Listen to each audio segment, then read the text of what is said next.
You are now listening to the Business Chatter Podcast.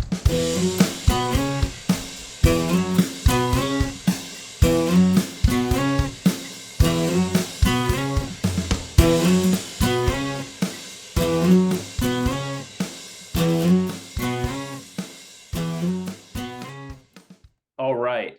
Welcome to the Business Chatter Podcast. I am Anthony. And I'm Chris, and we're happy that you're here with us today. We are back to having a guest. Very excited here. If this is the first time you're listening, or one of our loyal listeners, we talk about entrepreneurship, startup to enterprise, value creation, and everything in between. Wait, what do you mean we're back to having a guest? We had a guest last week. Oh, that's right. We did. Sorry, I'm a little off. I'm a little off. It's all right. I think I'm just excited to have another guest. Let's put it that way. it's because I'm not there sitting next to you. I That's feel like true. It's the pressure. The pressure is it's just not the same. Yeah, I get it. It's fine. That's we'll at least we have the order right. What? At least we have the order right. Yeah. There's about 4 episodes where you're like, this is our 9th, and it's like not. It's not that number. Well, we were talking about this. The order is a good thing. Keeping it in order lets us see our actual progression of how much we improve each podcast or how much we didn't improve each podcast. That I agree with, which is why now we're really on track. We're in order. This guest was recorded. We have next week. We have another great guest, and we're going to keep it rolling just like that. But this one's themed. I mean, kind of. Memorial Day coming up. That's true. Yeah. That's true. Do you want to give it going away? Back to our roots. We're going with the food theme. That's true. Beverages this time. Go for it, Chris. What Beverages. is it? So we are speaking with Phil from Fabrizia Spirits. They are a company based in New Hampshire making limoncello, and they've expanded beyond limoncello to canned cocktails. Really awesome stuff. They're great quality products. Of course, only enjoy if you are over the age of 21 in the United States. But regardless of how old you are, this interview is really insightful. We had a chance to learn quite a bit, and Phil gave us some really important perspective on the challenges of building a company, the feeling of not having enough time sometimes, or starting things too late or too early. And there's a lot of dedication in the way that everything had panned out. And we'll talk about that a little bit more in the outro, but just to give a brief overview of what to expect. It's a good one. He really comes through as just the embodiment of hustle. For sure. In my opinion. Agreed. And just a great guy all around. Had the chance to catch up with him before and after we recorded, and just the introduction. Shout out to Ben, who made the connection for us. We really do appreciate it. Ben's a loyal listener of the show and has provided some awesome feedback. So thank you again for making this connection. It's been great having you on our side, and also speaking to Phil about all things Fabrizia. Yeah, awesome. With that being said, let's jump into it. Welcome to the Business Chatter Podcast. We're here with Phil from Fabrizia Spirits. Phil, we're just going to really jump right in. We'd love for you to tell us a little bit about yourself, a little bit about Fabrizia, and kind of give us a background on how you got started. Nice. Well, Chris and Anthony, thanks for having me on the podcast. Happy to be in the top 10 for it. And my brother Nick and I started Fabrizia Spirits 12 years ago with the dream of making a all-natural small batch limoncello like you could get in Italy, but here in America with, the lemons we were at the time buying from California. And I think success at that time was just to see if we could get this idea started and see where it went. We certainly got that going. And then over the years, the dream's grown a little bit, but really, what we do is we make limoncello and a line of limoncellos now, and we use all the leftover juice to make canned cocktails for a spirits company. That's great. Definitely looking forward to trying out the spirits. I do have a bottle right behind me here. Thank you. I'm a big fan even before this connection took place. So really glad that the worlds were able to collide a bit, and we really do appreciate you sharing the time with us to chat today. you No, know, absolutely. I'm happy to be here, Chris, and thank you. Thanks for the bottle shot in the background. that's for sure. Yeah, your story is really interesting. You know, we'll share the website and kind of all of the socials so that way, you know, all the listeners can get a chance to check it out and take a look at the detailed story that you have on the website. Um, just taking a look at your background, most would say this isn't the kind of person who jumps into building a spirits company. So, kind of when and how did that change take place, going from you know, working as an associate at KPMG, then handling kind of business management for a landscaping and construction firm?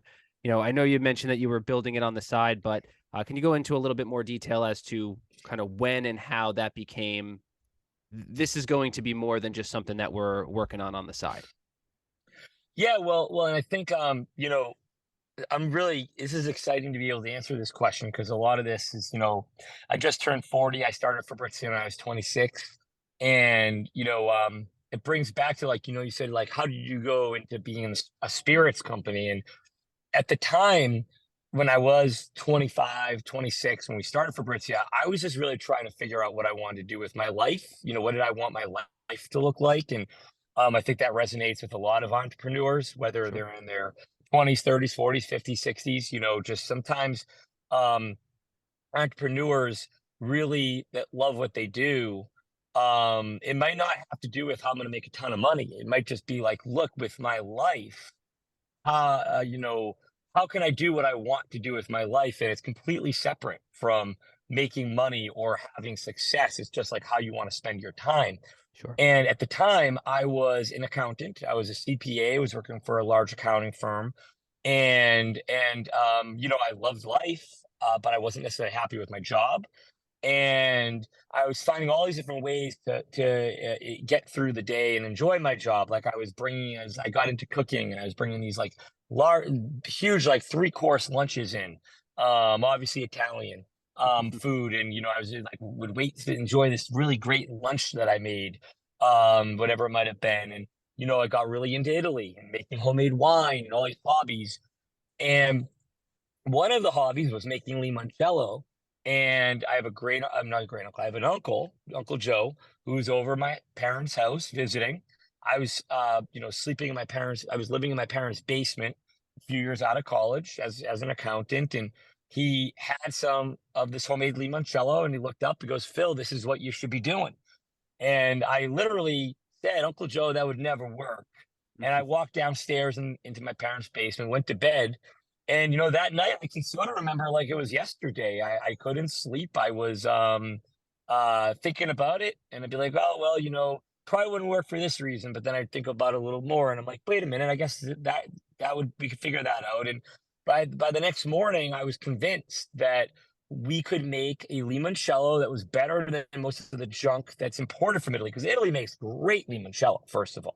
Mhm. Like in Italy, you're in Italy, you're drinking good limoncello 90% of the time. Like when I started, you were drinking a great limoncello 100% of the time. Unfortunately, now both of our countries can become more like one another for the worser of traits. But you will find yellow number 5 and Italian limoncello in Italy, which 20 years ago you never would. But in any case, I was convinced by the next morning that this is something I could do, and definitely that I wanted to do. And I've never looked back ever a day since. And that's ultimately how I ended up in the spirits business. It went from nothing to something overnight, at least the idea. That's great. That's awesome. Yeah. Chris, I saw you smirk a little bit, and I almost wonder if, because we've had this conversation before, I feel like our genesis, Phil, is it's very different, but very similar in the same way. I worked in finance for a while, and it was fantastic making good money working, in traditional finance, working in venture capital. Everybody says like, "Oh, I want to grow up. I want to graduate school. I want to get my MBA. I want to work in venture capital." And then you work in venture capital and you're like, everything's a number to you. Hmm. Well, it's fulfilling from the standpoint that like, yeah, I can go on vacation. I can do what I want. I can buy the watch I want. But I go to sleep every night like, wow, is this like really what I want to do? And that's Hmm. why I got into public service. It's just, and doing the podcast too. I mean, it was just something that I was always afraid for so long that people were like, well, you're not supposed to be doing these things, that I never did them. And then I hit 26, 27, like you, and I was like, you know what? I don't care anymore. I'm just going to. Yeah, Anthony, and I know it's not, it's not the longest podcast, so I got to can't go on a ton of stories, but what you said struck a chord with me. So my grandmother passed away when I was just 22, and I had to move in with my grandfather, and I lived with him for a couple of years. And I was an accountant, like I've already said, and he was old and he was frail, had Parkinson's. He had worked and had this great life off the boat from Italy, $20 in his pocket, was able to build the business, landscaping business, buy 4 properties that he owned, and had a family. But he could every day I'd leave in the morning for work, and he'd be having to sleep in because his muscle bones and whatnot, his body was old and sore. And by the time I'd get home at night at 7, 8 o'clock, because I was working so many hours as a CPA, he'd be back in bed. And I said to myself, man, look at No. He lived this great life and he did so many things, but now he's in bed basically all the time when I'm getting home, and I'm like, how am I spending my time? Like this precious time we have. Am I doing something that I'm going to be happy with? Because pretty soon I'm going to be in No situation, and eventually you're not even here. I don't know. Sorry, I wanted to share that, but that was part of the culmination of building me up and winding me up to say, yes, I'm going to go out on this own road. I'm going to go try something that's crazy, something that's stupid, because I want to. When I was in my 20s. Certainly. Yeah, and that's really encouraging too. Just because in the culture that we live in today, right, we see a lot of influencers and we hear a lot of stories, and there's plenty of people who have side hustles and just outside interests, and to be able to take a look and say, this is something that really makes me happy. I can work on this when I do have the time, and then if it becomes something great, if not, I'm happier because of it. The flexibility that's available now, even compared to 10, 20 years ago, has certainly, made that more accessible. But there's a lot of great ideas and really hardworking people and entrepreneurs that are ready to turn that, hobby and passion into something that's meaningful. So it's really inspiring to hear your story, and, especially how you were able to not let yourself fall into the self-doubt and really go for it. Well, and Chris, and one thing that too I had on my side is youth.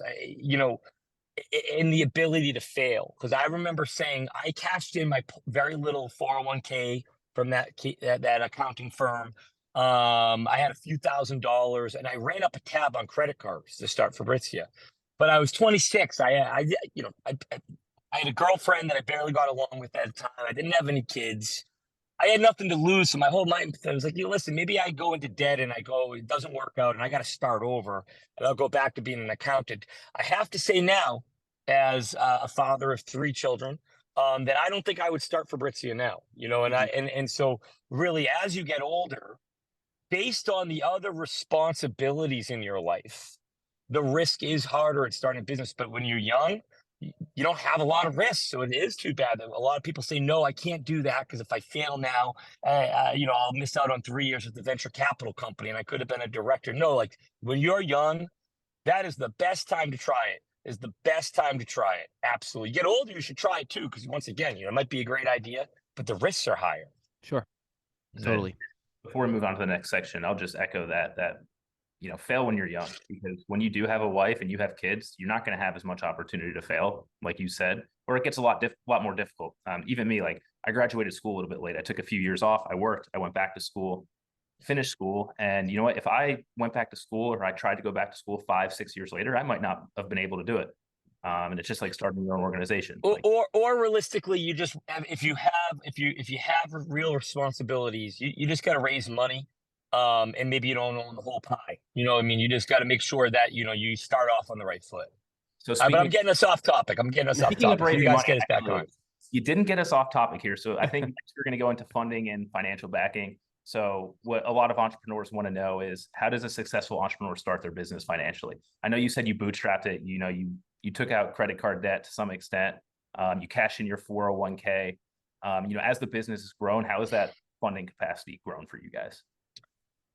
So we did is we started Fabrizia with $34,000, cash advances, credit cards, a little bit of money. And I don't know if I'd really recommend that to anybody, to be honest with you. I switched banks 5 times over 12 years. Whoever would give us a bigger line of credit. or financed a piece of equipment that, on paper we really couldn't afford. Um, but it did allow us to grow the brand. A lot of sleepless nights. I mean, I'm not gonna lie. I mean, especially once I had children, nights where you wake up at 2 in the morning and you're like, you start doing the math in your head and you're like, wait a second, like we're like $300,000 in the hole of like needing to pay all our bills. What are we gonna Mhm. do? Sure. Then you can't fall back asleep, but then you have to get up. And guess what? You got to put a smile on, and you need to be able to go out and sell, and you need to make sure your employees know everything's okay. So really, that is the type of work it is. If you're gonna completely bootstrap, the one recommendation I would have is that I wish I could do differently is make sure your margins are high. So if you're going to, and I didn't do this, by the way, I discounted, give stuff away just to get it out there. I mean, and maybe that's why the brand grew. But ultimately, I mean, I wish I could go back and be like, no, I'm not going to sell the limoncello for, $8 a bottle to start to wholesale. We're going to sell it for 10 or 11, Hmm. and maybe I would have been able to get ahead. My brother Nick and I just spent the weekend at Dogfish Head Distillery. Come to find out, the founder there, Sam Calagione, is a distant cousin of ours, and he really had they sold their craft beer for really expensive amounts of money, so they have great margins. Hmm. And so we did, and so I really think that if you're gonna bootstrap, just make sure your margins are in line. Don't be afraid to put pen to paper to really figure out how much money are we gonna generate this year, and after all, we pay all our expenses, what's really left over for your salary, for marketing, and know where you stand. And I didn't do that because even though I was an accountant, I didn't want to know, for a Sure. long time. And you just start build, credit card balances get higher, and you don't pay down the line of credit. You have to ask for a bigger one, stuff like that. Or go out and raise some money because maybe you can get ahead faster. But Nick and I were able to, we had an SBA loan at one point so that we could buy the property that we're at. We had some good years. We had some years we made money. We had some bad years. We did ultimately decide to raise money just this past year. One second. Where we basically sold like 15% of our business, so that we could raise some real capital. And I'm really excited because we did it the way we did it. We were able to set the terms. We were able to stay fully in charge, and we still own 85% of the company. And I can guarantee for the money that we raised, we probably would own like 5% of the company Hmm. had we done this, in year 3, 4, or 5. And we wouldn't be in charge of the company. So I think there's a lot to be said for it. All comes down to what you're going to do. What industry are you in? What amount of money do you really need to get things started? And what are your objectives? I mean, my objective is I was comfortable doing this the rest of my life, Hmm. which is great for me. If your objective, if you only want to do this for 5 years and you need to sell your business so you can start another business because that's what's going to make you happy, well, then you better raise some money. Because if you don't raise any money, unless this is some idea that's like, curing cancer, you're probably not going to sell your business in 5 years if you started with no money. So it really Sure. comes down to what are your personal objectives and what are the industry. And, I was happy to share mine that we bootstrapped it. We went through the tough days, and we're able to raise money essentially in year 12 at valuations that for Nick and I were like, yeah, sure, we'll do it now. And it Hmm. was the right timing for us, helped us get out of a lot of that debt that we had accrued over the years too. So now Definitely. that you've raised the money, what's the long-term vision? Well, that's once again, we found people that really shared that long-term vision, which was long-term, and they were excited about the brand, and didn't really have a horizon. So the vision is less about what they wanted because they just wanted the same vision we had for the brand, which is grow Fabrizia, to be the number one limoncello nationwide, full stop. We're on way of doing that. We're already a market leader in the New England top selling limoncello. We landed Disney World just earlier this year, so now Italy Pavilion. Great, been great exposure. Congratulations. Yeah, no, thank you. Really excited. So we have a ways to go. We have a ways to go. I mean, like we're not number one, but we're growing quickly. And the dream originally was, can we just do this? Can we like make this hobby into a business? Can we make this what we do? And now we're bringing the lemons in from our own grove in Sicily. You know, we're available nationwide. We just got into California, in Illinois a month ago. We work with Southern Glazers, which is a really large liquor distributor.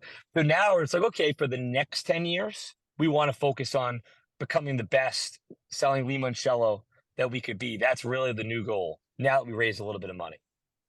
That's great. And honestly, it's really encouraging to see how the business has transformed. And you've been through the tough parts, you've had the ups, the downs, and you've really seen both sides of it, going from bootstrapping to bringing in capital and having to come to terms with selling a piece of the business to be able to Yeah. look at that scale. But at the same time, you're accomplishing that piece of being able to do this for the rest of your life, knowing that you now have partners who are in it with you, and you're even more reinvigorated, essentially, to be able to know that you have Yeah, the it's been scale. amazing because the people we brought in, there's been amazing, great backgrounds. We were pretty lucky. We were able to basically pick who we wanted to bring in. So my advice to be like, there's this person that I've been talking to that's starting an alcoholic ice cream company, and she's really just getting it off the ground. And we might do something with Fabrizia with her ice cream, and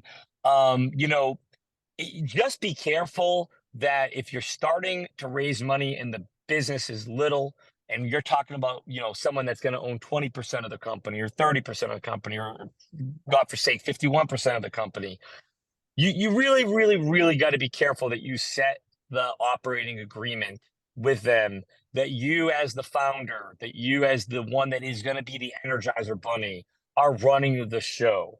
Because I can promise you that even people that have a smaller stake, they're going to end up having your ear, if Mhm. they once they own any part of the company. And if they actually have the ability to control you, you're going to find that you're really not feeling like you're a Freemason. And I feel like a lot of entrepreneurs are really motivated by setting their own destiny and Sure. not having to just be like, I have to do this because this person told me to.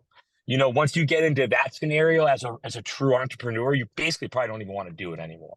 You Yeah, might as well go get a job. So keep that in mind if you're going to raise money early on, not to not do it, but to really make sure you get people that you really trust and share that vision.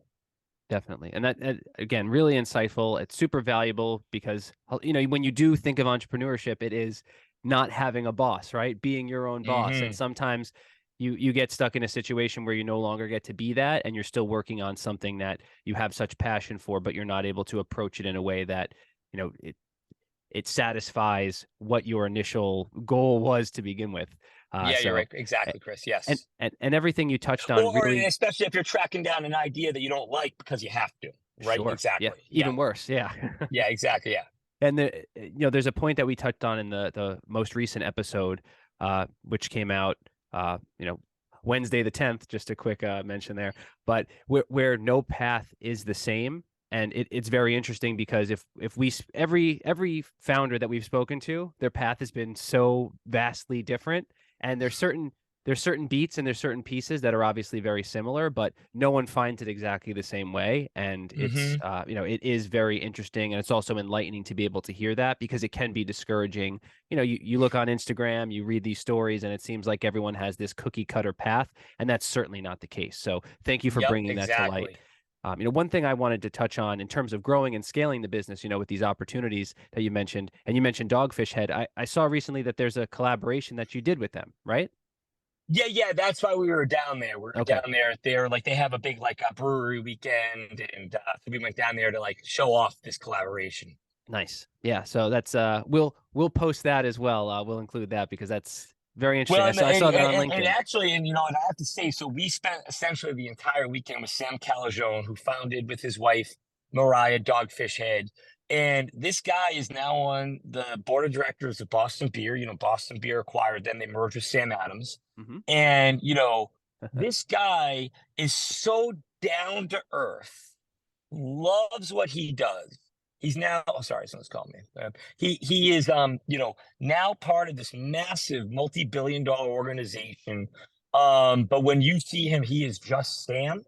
and it is so obvious that money was not what motivated him. It was building his craft beer empire, which once you go down to Delaware and see it, it was just like so inspiring to Nick and I. Were like, man, we need to rethink how we do things. And this guy had this vision 25 years ago, whatever it was, and he did it. And now he is the same person he was, I have a feeling, 25 years ago. And Sure. that is, it really goes back to you just, loving what you do and what motivates you. And not to say that money can't be the ultimate motivator, but I personally enjoy the people that are motivated by what they were able to accomplish through their product or through their idea. Who are they able to help? Maybe Sure. they go to bed at night being like, I started the service industry, I started this, and now these people are saving all this time and they get more time with their family because of what I did or whatever it might be. Absolutely.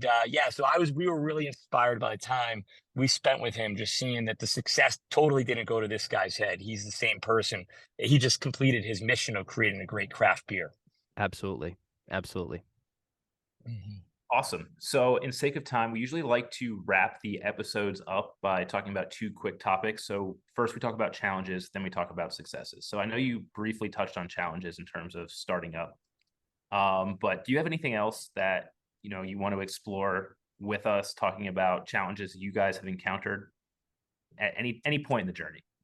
Oh yeah. I mean, so we've had so many at this point that I think, knock on wood, I don't even know if one could come and take us out because we've taken so many blows over the years. And, let me use this as a great example. Pennsylvania is a state-run control state. It's not far from you guys in New Jersey. So to get your alcohol in there, you have to go to Harrisburg and you have to get it in. I went to Harrisburg a dozen times from when I was 26 to when I was, geez, we got in there 3 years ago, to 37. Wow. So when I was from 26 to 37, I went to Harrisburg about once a year, sometimes twice. I was told no multiple times. I left bottles there by mistake one day in the lobby, and I got an ethics violation for leaving, for trying to bribe them, for leaving 3 bottles. The big misunderstanding. This was years ago, So my wife goes, "Why are you going there again? They're never going to buy it." Multiple buyers, because I've been pitching them so long. Buyers for the state would come and they'd go, and the Mhm. next buyer would say no. And so, but that's just a small story of being battle tested. I kept going, by the way. We are now the third biggest limoncello in Pennsylvania, available in over 200 stores. We are the fastest growing limoncello. I believe we'll be number 2 by the time the year is over. So it just needed time. It needed commitment.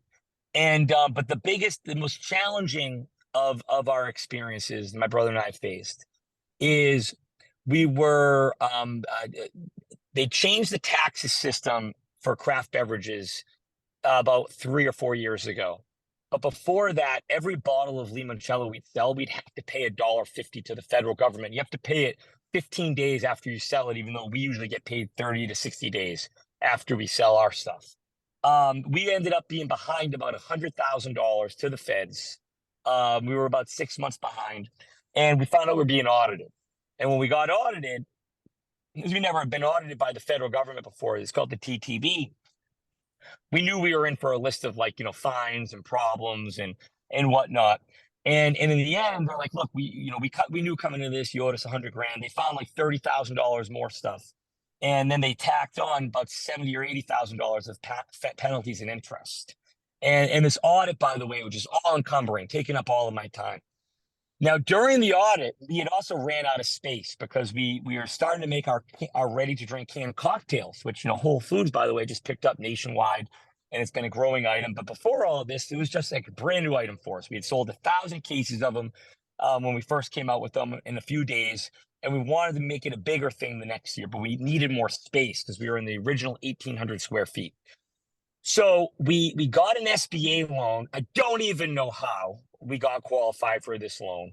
While we're being audited, knowing we were going to get this bill in the mail, I think about a month after we moved into the new facility, we received a demand from the federal government for $240,000, need to be paid within 10 days.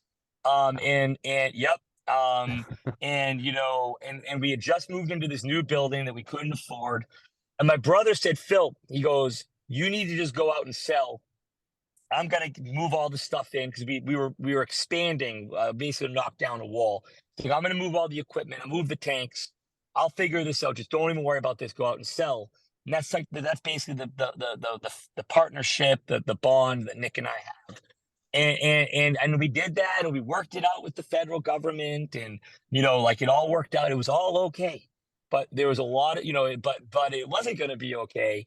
And I remember going to accounts, and in between accounts, literally crying, listening to like Christian rock music in between account visits. This one song in particular called Need More Time by this band called Need to Breathe literally got me through a week where like, you know, like our account was probably in the negative every day. You know, it was just miserable. And so, but we pushed through this really bad year, which was 2019. That was 2019. And we got to the other side. The canned cocktails started to sell just like we thought they were going to. We just literally needed more time. And we did it, and we pulled it off. And now, you know, the facility's amazing. We had like, I think like 5 employees then. We're up to almost 30 now.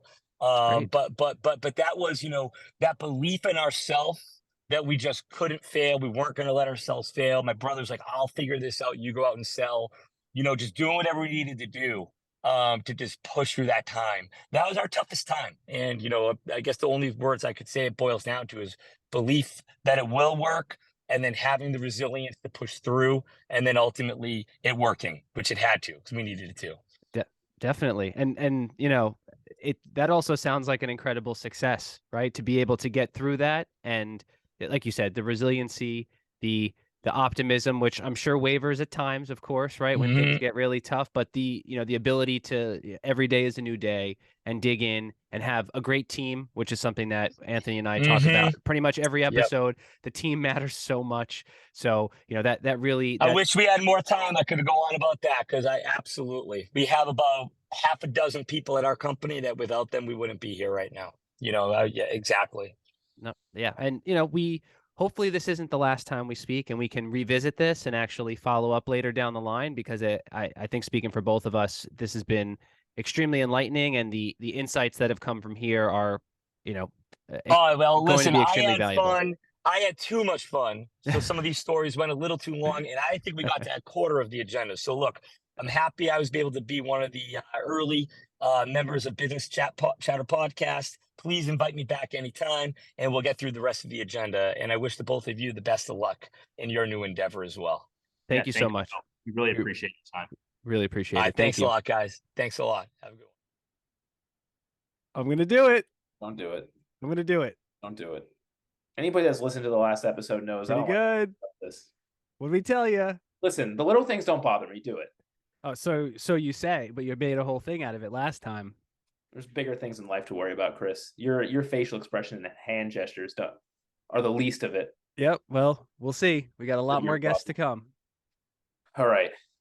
In all seriousness, though, really good episode. And one thing I want to call out, as you noticed, Phil was in his car, and you know, that actually, I think, is the perfect display of why we think that he's such a great guest for the show, because he's dedicated to his business, he's dedicated to his family, and he was willing to share his time with us and do it in a setting that wasn't ideal.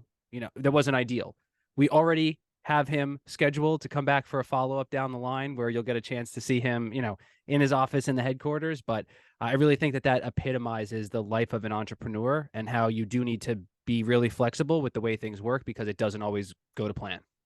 Again, this is why I said in the beginning, like the embodiment of hustle, doing the podcast from the car, still having fantastic energy, incredible insightfulness, didn't detract at all. If anything, like Chris said, I think it added to the experience, him being there and like giving that perspective, like of him being actually out living his life on the grind and still making time for us in between everything that he does. Absolutely. Absolutely. Really grateful for it. Definitely appreciated it. And, you know, we hope that you feel the same way. Before we do wrap everything up, again, I just want to say, please, if you are taking advantage of the great canned cocktails and limoncello that Fabrizia does make, make sure you drink responsibly. It is only for adults 21 and up. Please do not drink and drive. There are plenty of services available. Call a friend, call, the ride share services, use public transportation, walk. But please be safe. And, if you or anyone that is struggling with alcohol and, kind of misusing it, there's plenty of resources that are available to hopefully be able to help. And we'll share those in the show notes. Absolutely. I got two things I want to say. Yep. So first, if a listener reaches out to you and says he needs a ride somewhere, avid listener, big fan, you say we'll respond. Are you really going to say no to them? That's a very tough question, because been if they're drinking not close to me, how am I supposed to help?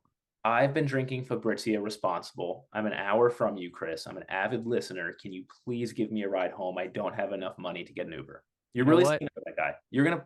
The Business Chatter podcast will send an Uber for you. Don't do that to us just to take advantage. But if you really needed it, we'd find a way to help out if we could. That's right. That you're really. This is for now. This is not for it in the future. If we have like tens or hundreds of thousands of listeners, yeah, we will not be getting Uber for all of our listeners. I feel like this is like a contest where it's like, you have to follow us on Instagram, like and subscribe on YouTube, follow our LinkedIn, comment and like all of our posts, write a review on Spotify. I'm just kidding. I wouldn't do that to someone, but that certainly would improve the odds of that happening. But also wanted to make a point in seriousness. It's Memorial Day this weekend. Buy Fabrizia, drink it responsibly, enjoy it. I know they sell their limoncello at a fair amount of liquor stores around where we are, especially a lot in the Northeast. Yes. Vodka sodas, I know in the New England area, they're pretty easily attainable, but I'm pretty sure everybody can order them online. I don't know if there's any geographic restrictions to that. Yeah, definitely. I think New York and California are always tricky with alcohol shipping, but there's a lot of ways that companies have found to make that work. Certainly, please do support them. They're a great business, family owned. You've heard the story of how they've been grinding for a long time and truly are executing on their mission of trying to become the #1 limoncello in the United States. And the canned cocktails are very good. And we're not just saying that. As I mentioned, I've been a fan of their brand well before the introduction was ever made. Really good quality stuff. So it's exciting to be able to support a business that is continuing to grow and, again, from our perspective, was so generous with their time and being able to kind of show us what under the hood really looks like, even when you've reached a certain level of, what the outside would consider success. Absolutely. And one more thing, if you do like it, go to your local liquor store or local retailer that would sell something of that sort and ask them if they can supply it for you guys. It's actually not as hard as you think. A lot of, especially small businesses, are very accommodating to their customers. And not only does it help them if they're selling something that you like, that you'll buy, but it also helps Fabrizia by having another client in their book. So Absolutely. And I'll echo that sentiment for the other guests we've had on thus far as well. Nebula Snacks is coming out with some new flavors soon, which will be awesome. When you get a chance to check those out, tell your local realtor. I was going to say realtors. Like I've been watching too many real estate shows recently. I was talking to a very successful realtor here, seeing if he wants to come on the podcast. We can tell him about Nebula Snacks and see if he's interested. Exactly. Maybe he can do something about it. And the same thing for Forage. Definitely, want to support all of our brands. But like Anthony said, Memorial Day weekend, there is some celebration that takes place, and a great way to celebrate would be to support this this great business that has an awesome story and has been doing things the right way for quite some time. And there's definitely a path to be able to help support them outside of just spending your dollars on their products. Yeah, absolutely. Awesome. So with that, is this my part? I mean, I will stay silent until you go for it, please. All right. Thank you for watching the Business Chatter podcast. We appreciate each and every one of you. We do. Yep. Follow us on Spotify at Business Chatter, the Business Chatter podcast.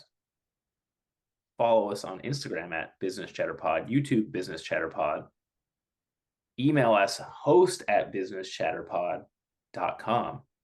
we will respond. We will respond. Don't be afraid to give us any feedback, positive, negative, indifferent. Refer a guest, refer a friend. I don't have any coupon codes for you. I think that's I do. a big podcast. Oh, Chris might actually. I do. But go ahead. You finish up. No, that was it. That was it. Well, awesome. Yeah, I do have coupon codes. We are sponsored by Almost Vintage Chris, almostvintagechris.com, and you could follow on Instagram, Almost Vintage Chris. Use the code, what is it, BCP10 for 10% off your orders. It's linked in the show notes. And selfishly, this awesome hat is from Shank at Golf, shankatgolf.com. Golf15, 15% off. There we go. But there'll be more to come. Don't worry. But on that note, we really do appreciate you spending your time with us. We know that it's valuable, so thank you for sharing it with us. We're the Business Chatter Podcast. Consider us your crash course on value creation through the words of individuals who have done it before. We'll see you next time. Yes.